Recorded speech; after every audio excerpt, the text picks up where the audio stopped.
Izin bertanya, di tahun 2012 saya membeli rumah dengan cara kredit via bank X, saya tidak perlu sebutkan ya.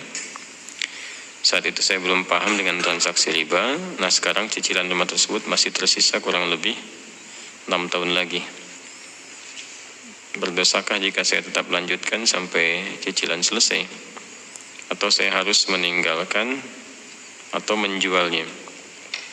Baik. Islam itu bijak, nggak langsung tiba-tiba begini. Ini kan udah 6 tahun katanya, berarti kan berproses nih dalam perjalanan ini. Sekarang ditimbang dulu, kalau hifdzul mal dengan hifdzul nafsi itu kuat mana? Ini ada hifdzul nafsi nih, ini ada hifdzul mal, ya kan? Baik, antara hifdzul nafsi bertemu dengan hifdzul mal, yang paling kuat yang mana? Menjaga jiwa atau menjaga harta? Paling gampangnya gini lah, mencuri itu haram nggak? Apa? Haram ya. Kata orang semua mencuri itu haram kecuali mencuri hati anak bapak mertua ya. Dengan cara yang dibenarkan. Baik, semua mencuri itu haram, nggak boleh. Gimana kalau ada orang lapar, sangat lapar, yang jika dia tidak mengonsumsi sesuatu, resiko kepada jiwanya. Lalu dia lihat ada makanan tuh yang bukan hak dia, diambil itu untuk memenuhi hajat laparnya, sehingga terjaga dari serangan-serangan yang berpotensi menghadirkan kematian. Walaupun kita katakan kematian itu ajal, tapi tetap ada sebabnya kan. Baik, apa hukumnya mengambil barang? Itu ada detailnya lagi, ada detailnya. Nggak bisa langsung disampaikan boleh, ntar berapa juta orang ntar pada mencuri itu. Ya nggak bisa begitu, ada turunannya lagi. Itu pernah kejadian di masa Umar bin Khattab. Ya, saking terpaksanya dia mencuri, mengambil buah atau makanan tertentu, dan ketika akan dikisos disampaikan kisahnya, dimaafkan, ma'adzur. Ya, malah balik mengevaluasi, nangis itu luar biasa nih presiden nangis kan. Takut dihisab sama Allah karena ada satu rakyatnya yang kelaparan. Saking takutnya gitu. Ya, sampai kan terkenal kalimat Umar itu, kalaupun ada kambing di satu wilayah terpencil di bagian kekuasaan yang aku pegang, kemudian kakinya terpeleset aku nggak tahu, itu diistighfarin sama Umar. Karena khawatir ketika kambing itu mati, nggak bisa dikonsumsi sama yang punyanya dan menjadikan dia kelaparan. Itu sampai ke situ mikirnya.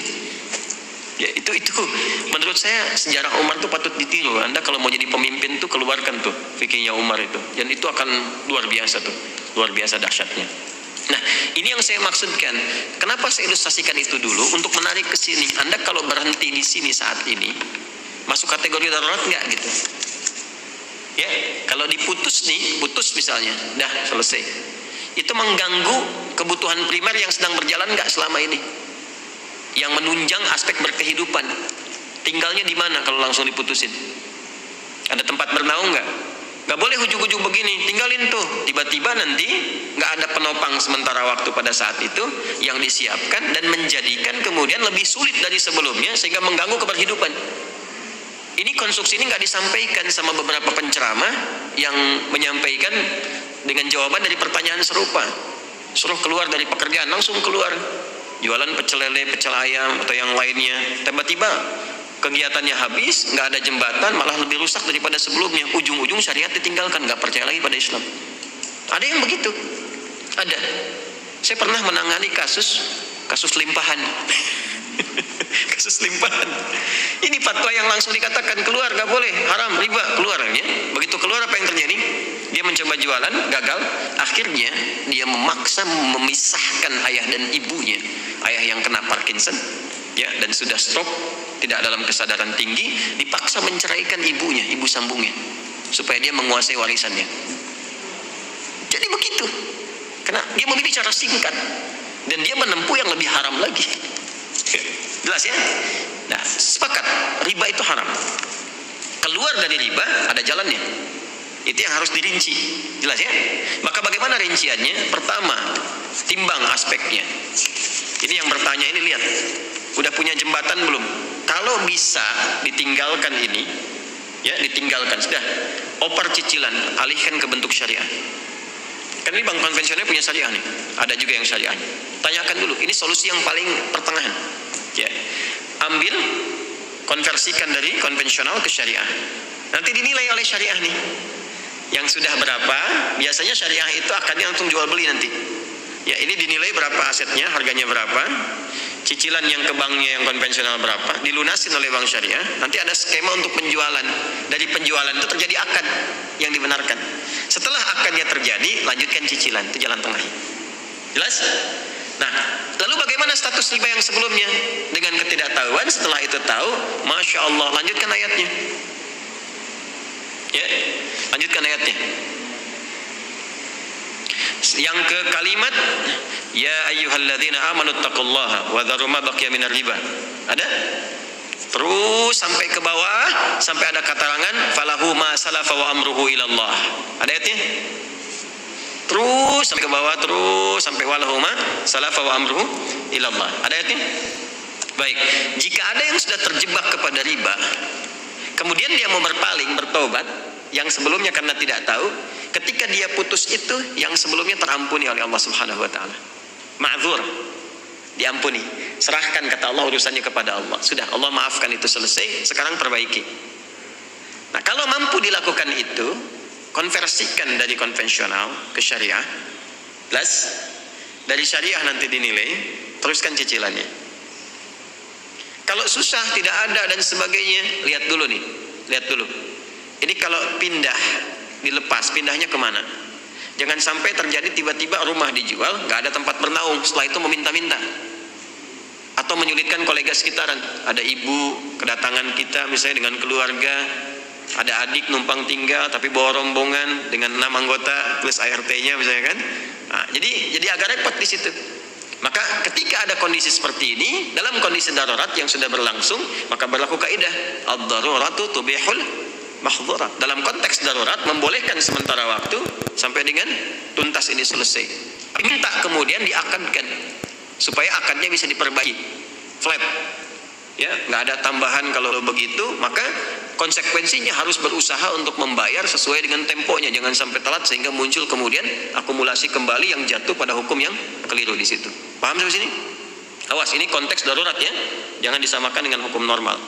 Kalau bisa kemudian kita dapat alternatif, saya pengen keluar dari sini, betul-betul keluar. Oke, saya mau beli rumah kecil aja sementara, atau rumah dengan standar yang sama di tempatnya agak berbeda, ya, yang nilainya bisa lebih murah untuk dibeli, tapi keadaan rumahnya nyaman serupa gitu.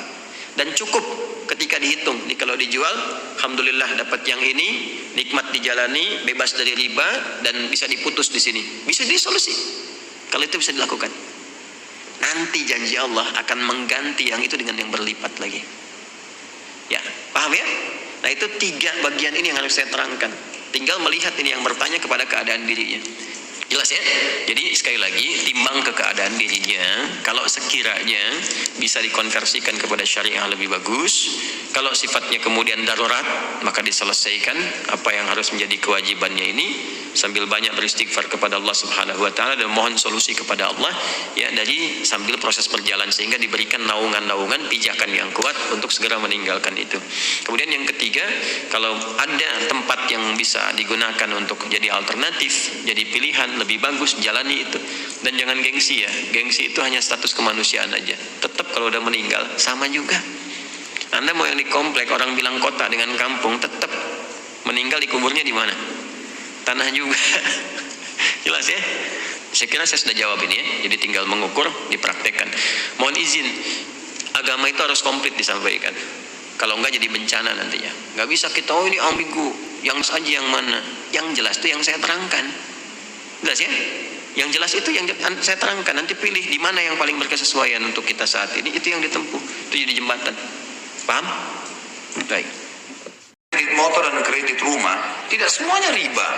Boleh kredit itu, bukan tidak boleh, tapi caranya cara syar'i. Bagaimana cara syar'i? Dilihat di akadnya.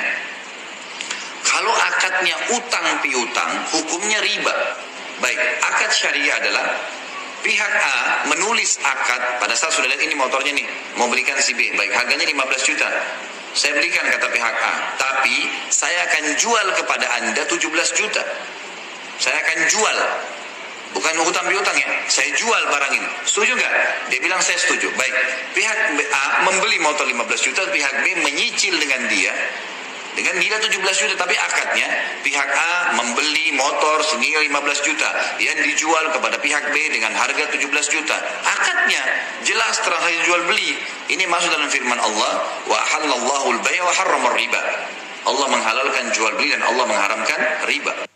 Kalau masalah kredit motor dan ke bank, pinjam 1 juta, bayar 1.100.000, itu riba. Tapi kenapa ke bank syariah sama Pak Ustaz? Jadi ini orang tidak mengerti akad. Akadnya di bank syariah itu bisa jadi mudharabah bagi hasil, bisa jadi murabahah, akad jual beli keuntungan, bisa jadi kafalah. Jadi akad itulah yang membedakan antara konvensional dengan syariah. Nah, kebanyakan kita karena tidak mau ribet, ya udahlah ajukan. Saya ingin menanyakan tentang perniagaan. Begini Ustadz, kalau ada seseorang ingin berhutang kepada kita mengkredit barang begitu Ustadz. Berhutang kredit barang, dia beli dengan kredit. Ya. Terus Dia melihat dulu barang itu di suatu toko. Misalnya harga barang itu katakanlah 1 juta rupiah. Saya ingin barang itu harganya sekian di toko Anu.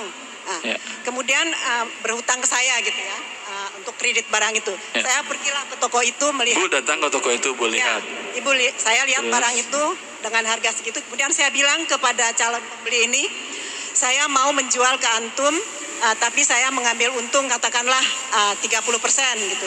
Barang ini menjadi 1 juta. Pembayaran tunda berapa lama? 3 kali bayar misalnya gitu Ustaz. Bolehkah perniagaan jadi 1.300.000 misalnya? 300. Diangsur atau mudahnya 1.500.000 lah misalnya. Boleh diangsur 5 kali gitu. Dengan angsuran 300.000 sebulan. Apakah perniagaan seperti ini boleh Ustaz? Ya Allah boleh. Bisa jadi boleh, bisa jadi tidak. Bisa jadi halal, bisa riba dan bisa gharar. Ini berbahaya. Ya. Kalau bagi orang yang bisnis seperti ini wajib dia pelajari dulu. Kalau dia tidak punya uang beli buku ini, fotokopi di sini ada bagian tentang jual beli. Saya halalkan bagi dia untuk fotokopi. Fotokopi di sini ada bagian syarat-syarat jual beli yang tidak tunai. Karena banyak praktik sampai pun di lembaga keuangan yang menamakan syariah yang perlu dikaji ulang, yang perlu diperbaiki. Pertama, ketika si A pesan ke ibu, umpamanya ya, Bu, tolong beliin 1 juta tadi saya lihat di sana. Ini pada saat ini tidak boleh ada akad. Oh iya deh, insya Allah saya belikan. Tapi sekarang belum ada akad. Kalau dia ngasih DP, jangan terima. Karena DP itu bagian dari pembayaran barang, berarti sudah ada akad. Padahal dia belum memiliki barang. Kalau dia kasih DP, siapa yang nggak mau uang? Ada yang nggak mau uang? Tidak ada. Bagaimana caranya ibu? Ya, ini uang di sini tapi bukan DP ya. Ini saya pegang sebagai pinjaman, utang. Setelah saya beli barang nanti baru dirubah jadi DP. Jelas? Baik. Kalau tidak ada DP sama sekali bagus, tapi ibu resikonya tinggi. Karena nggak ada akad, tidak ada DP. Ketika barang sudah ibu beli, dia bilang, oh maaf saya nggak jadi beli bu. Tadi saya lewat toko yang lain, dapat saya barang 700.000 cuma saya beli. Nah, ibu rugi kan ya? Rugi banget. Nah, tapi kalau tidak diikat, bagus. Tapi ibu risiko ada.